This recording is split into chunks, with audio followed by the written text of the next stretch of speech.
Dos circunferencias pueden tener estas 6 posiciones en el plano.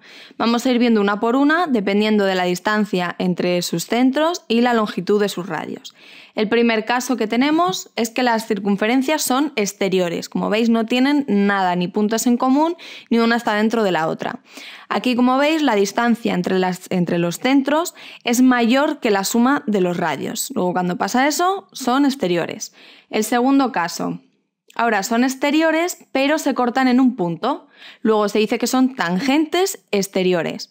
En este caso, la distancia entre los centros es exactamente la misma que la suma de los radios. El tercer caso son secantes. Se cortan en estos dos puntos. La distancia aquí pasa dos cosas. Primero, que es menor que la suma de los radios. Y luego es mayor que la diferencia de ellos. Siempre la diferencia la voy a poner en valor absoluto porque no sé si estoy restando el mayor menos el menor o al revés.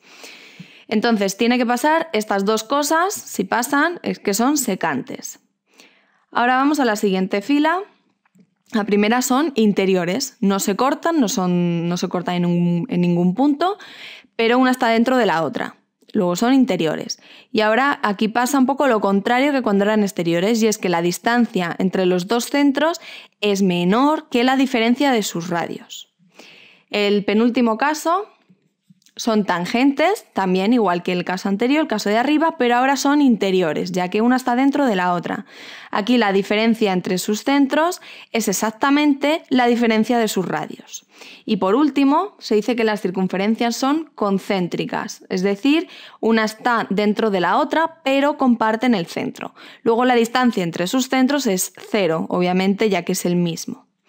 Bien, una vez que ya tenemos estas posiciones relativas, vamos a ver los pasos que tenemos que seguir para, dado un ejercicio, con que nos den las ecuaciones de las dos circunferencias, determinar qué posición relativa tienen. Entonces, el primer paso, obviamente, es calcularnos los centros y los radios de cada una de las circunferencias.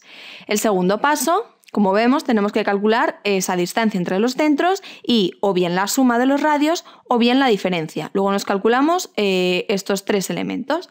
Y por último, simplemente comparamos. Vamos a comparar si es menor que la suma, menor que la diferencia o mayor o igual. Y según lo que obtengamos, pues vamos a tener uno de estos 6 casos.